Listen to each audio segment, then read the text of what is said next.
Welcome to video lecture series on computer networks, module 5 part 3. In this session we are going to deal with internet multicasting and exterior routing protocols. What do you mean by multicasting? When we learn multicasting, the term unicasting and broadcasting stands along with it. Unicasting means a station sends a packet to only one host machine that is part of the network. Whereas in broadcast, this is a network. The station sends message to all the host machine connected to the network. Whereas in multicasting, we send a message simultaneously to only selected recipients. So what is internet multicasting? In some application, a process sends message to a large number of receivers simultaneously. That is internet multicasting.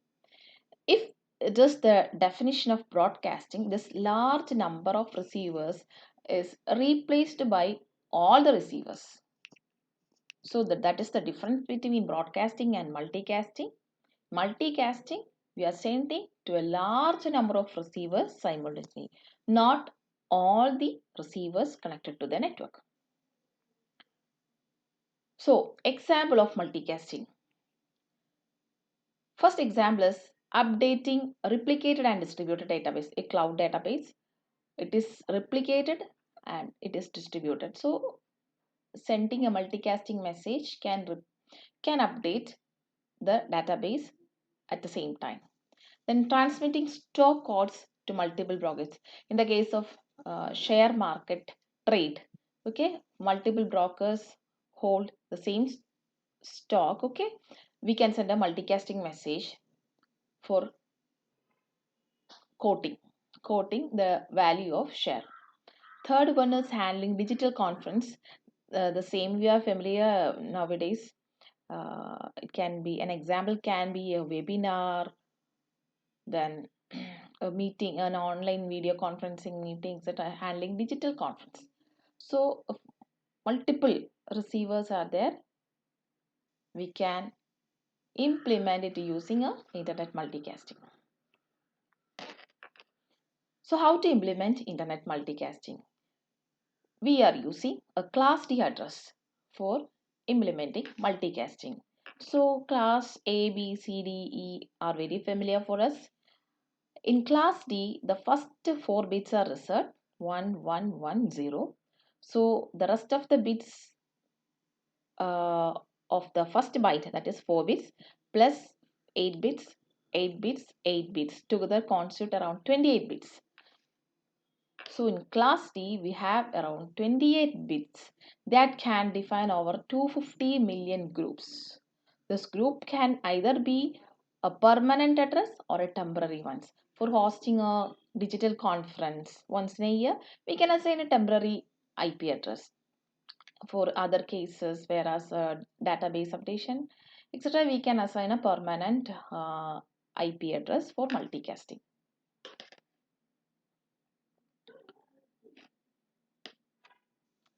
So coming to the implementation of internet multicasting, we have special multicast routers for internet multicasting. So about once a minute, a multicast router sends a multicast message to the host connected to the LAN. The multicast addresses to 24.0.0.1 and the message asks the host machine to report back to the group in which they own or in which they are interested. The host machine can send a reply for the request they received. This query and response is implemented with the help of Internet Group Management Protocol, and this is very similar to IGMP protocol we discussed earlier. So coming to the protocol IGMP, it has only two kinds of packet. As we said earlier, one is the query packet and the other one is response packet. The format is very simple. It has only two words. First word is the control information and the second word is the class D address.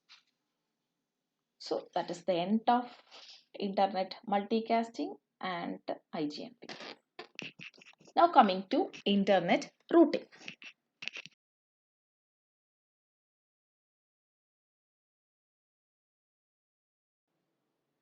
Next is internet routing. Internet routing are of two types. One is routing within an autonomous system. Second one is routing between autonomous system. An autonomous system can be a nation or a country, or it can even be a network provider's network. So, what is routing protocols within an autonomous system? And what will happen when packets move out of the autonomous system? So, first one is described in interior gateway protocol, that is routing within an autonomous system. We have two protocols, RIP and OSPF. We discussed both protocols in module 3, routing algorithms. So we are moving to exterior gateway protocols. So what is a gateway? Before that, what is a gate? For example, the gate of our house. It can be called as an entry and an exit to and from our house. So gateway is an entry and an exit from our network. So what will happen when routing happens between different autonomous systems? Different autonomous system may set policies, and based on this policy only routing can happen. Okay, an example of a policy is an autonomous system may not be willing to carry traffic originating and destined to foreign autonomous system. For example, phone companies are willing to carry traffic for their customers but not for others. See, for example, BSNL is willing to carry traffic for them, but they won't carry traffic of Vodafone Idea. That can be an example of this policy. Another policy is traffic source restrict autonomous system through which its traffic crosses. Okay, no transit traffic through certain autonomous system means third party may not be permitted to enter an autonomous system. An example is do not use United States to get from British Columbia to Ontario. To reach a packet to reach from British Columbia to Ontario, it's a province in Canada, never use United States, the path through United States. So United States is another autonomous system. So never use that path. Okay, that is an example for that. So each autonomous system may set some policies. Based on that policy only, routing can happen. So in BGP, there are different type of networks. One is a step network. They have only one connection in the BGP graph. Okay, normally for routing, we will draw this graph. Okay, they have only one connection. This step network cannot be used for transit traffic or third party traffic. Only packets of same autonomous system. Okay. Then there is a multi-connected network. This permit transit traffic, but if they refuse, they cannot be used. So with permission, transit traffic can be performed with multi-connected network. Then there are transit networks. They form the backbone and they are always willing to handle the third-party packets. But they allow this with some restriction and there is charge for the service. So this is a sample BGP network graph. We have a set of BGP routers.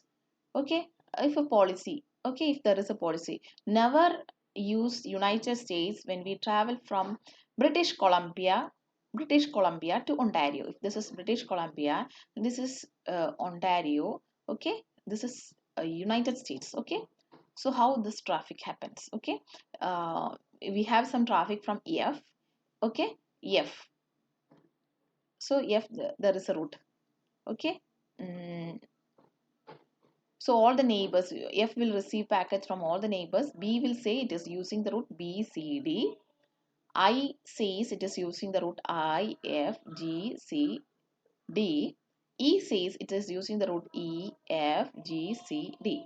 So even though for I this is the shortest path, even if it is the shortest path, it will never use these two autonomous system. Okay. So for BGP, these policies are manually configured, though it is not based on any calculation as we discussed in other routing algorithms in BGP. These policies are manually configured into the BGP routers. Two BGP routers are connected if they share a common network. Okay, if they are part of common network, then they are connected, and they are using TCP for a reliable communication. And this BGP is using a distance vector protocol. So we have the path. Routing table has entries for whole path to the destination and the distance are updated accordingly. Then BGP routers can discard the path containing itself. Okay, this will avoid loop and count infinity problem is avoided. So this routers compute the distance associated to a route counting, taking policy into the account.